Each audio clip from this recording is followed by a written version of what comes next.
Let's dive into some Patriots draft targets. I'm Harrison Graham from Chat Sports. You're watching New England Patriots Today. And today we look at some round one players the Patriots could target. And we got 13 players in total. Quarterbacks, receivers, offensive tackles, the three positions of need. We'll kind of explain as we go. But before we get into it, we need more members of the exclusive Noti Gang. What is the Noti Gang? Well, it's those of our subscribers that have turned on notifications. So we have 10,124 subscribers. Round of applause. We appreciate it.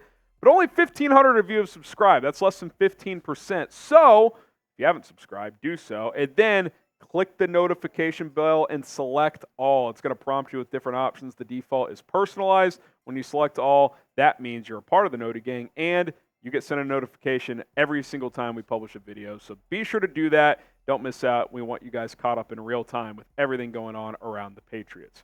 All right, let's talk about the quarterbacks. And look, obviously, especially with Daniels and Maye, these are your true stay at number 3 options. Potentially with McCarthy too. Maybe he's a trade down a spot or two and get him. But if you like him, you just take him. I'm not a big fan, but there's been some chatter that Eliot Wolf could like him.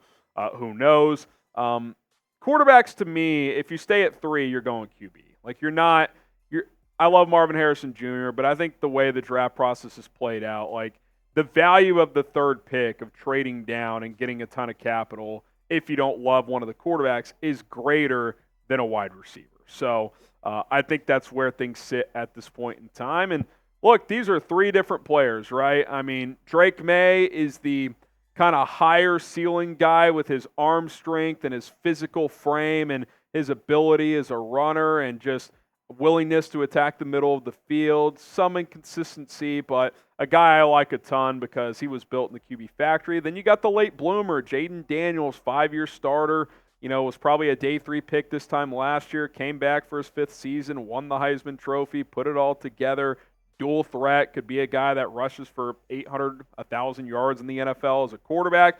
And then J.J. McCarthy, who's probably the biggest projection of all. He's a winner. Teams love his intangibles, just won the national championship, but was kind of just an advanced bus driver at Michigan. Didn't get asked to do a ton. They ran the ball and played defense with that physical offensive line with their running game and their defense that was dominant. Can he turn into a franchise quarterback? He just has less reps and, quite frankly, less games where he was asked to do a ton compared to these other 2. Pick a quarterback. Who do you want the most out of these 3? Type DM for Drake Maye, JD for Jayden Daniels, or JJ for JJ McCarthy. If you had to have one, who would you want? I would take Drake Maye. How about Joe Alt? And now you're shifting into guys of, okay, if you do trade down, for me, Joe Alt is that top tackle. Like, I think he could go as high as 5 to the Chargers, maybe even Arizona at 4, although that feels a little rich. And then, I don't know, as low as 9 to Chicago, 10 to the Jets. I think he's in that 5 to 10 range. Like, I'd be shocked if he got past the Jets at 10. I think there's 1 or 2 other tackles that maybe have a slightly higher ceiling, but this is a very safe pick. He was very good this year. I thought he had the best tape on film, and he's the best pure left tackle in this draft. I thought he elevated over Olu Fashanu in that regard. Gave up just the 1 sack. He's massive. He's athletic. If you do trade down and want to protect whoever does end up being your quarterback, you need a left tackle, and Joe Alt's probably the best pure left tackle in this draft by a decent margin. Let's go to the best non-QB overall player, I would say, in this draft, and that is Marvin Harrison Jr. And this is a scenario where, I don't know, if the Giants trade up, you're sitting at 6. Does he get there? Maybe move back up a spot with the Chargers, something like that. I think he's a lock to go top 6. I don't think he's going lower than that. And the only scenario where he falls to 6 is if it's 4 quarterbacks and then either the Chargers go tackle at 5 or Nabers goes ahead Marvin because, according to reports, some teams have Nabers higher than Marvin Harrison Jr. So I don't think you can go further down than 6, but the Giants have been rumored to potentially trade up for a quarterback. So move down a couple spots, get Marvin Harrison Jr. Maybe you come back into round 1 with your extra capital and take like Michael Penix. Maybe that's the route you go. So keep that in mind. We'll keep it rolling with our Patriots draft targets in a moment, but first, got to tell you about our awesome sponsor, PrizePicks, the best daily fantasy sports app in North America and the most used as well. Join the thousands of people who play PrizePicks daily at prizepicks.com/CLNS. Use the code CLNS. What I like about this app is, one, it's easy to get going. 90 seconds to download, less than 60 seconds to make your entries. You get that deposit match of up to $100 with the code CLNS. And they just make it easy for you. They give you stat projections. You pick 2 to 6 players on any given entry. Doesn't matter the sport. You can cross over sports, basketball, baseball, during football season. You got UFC, Major League Baseball's underway, obviously. Hockey playoffs are about to start. You got season-long NFL projections here. We got Christian McCaffrey, more than on his rushing yards. Patrick Mahomes, C.J. Stroud, more than on their touchdowns. That's a season-long one. 10 to win 50 here, 5 times your money on your entry.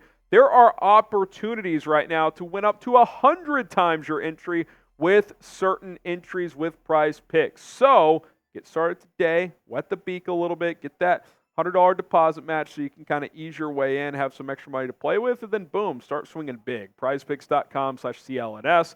The code CLNS, like I said, gets you that deposit match. Choose more, choose less. It's PrizePicks. Daily fantasy made super easy. Okay, you get to the next 2 receivers here. I like Nabers more. I think he's a little more explosive, QB-friendly, especially if you have a young quarterback. You can kind of just give him the ball and he'll go. Odunze is a very good player as well. True X, 6'3", 210 pounds. It's flavor again. What do you want more than anything else? I would lean Nabers because if the Patriots do end up with a young quarterback at some point, whether it's this year or next, I think he's a little more QB-friendly. But again, I think this is kind of a slight trade down between 6 and 9, and for Nabers, you're probably talking 6 or 7 at the lowest where he'll go. Odunze, if he gets to Chicago at 9 or certainly the Jets at 10, I think he's going to go. So again, these are slight trade down options if you're going to go for one of these top 3 receivers. Don't miss out. Subscribe to the channel. Patriots draft coverage. We're only just under 2 weeks away here. April 25th is round 1. Patriots are going to be active with that 3rd pick. Will they trade down? Will they make a pick at quarterback at 3? We'll have to wait and see. Don't miss out. We got you covered with free New England Patriots content. Okay, a couple more tackles. You kind of get into that next tier here. Olu Fashanu, Talise Fuaga. Couple of things to discuss here. I think this is number 1 if you're trading down with the Vikings, which has been rumored. Get 11, 23, maybe their first next year, whatever that trade looks like. I think at least one of these guys, if not both, could be on the board at 11 still. It kind of depends what you want, right? I actually think Fuaga is a slightly better prospect. I thought his film was better this past year. I think his upside is a little bit better. He's got bigger hands. Olu's small hands are a slight concern for me.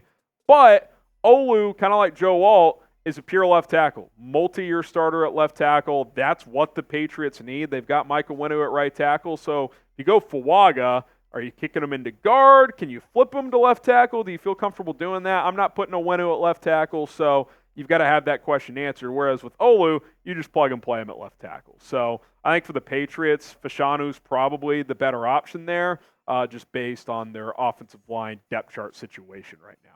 Should the Patriots trade down from the number 3 pick? What do you guys think? Type T for trade or S for stay?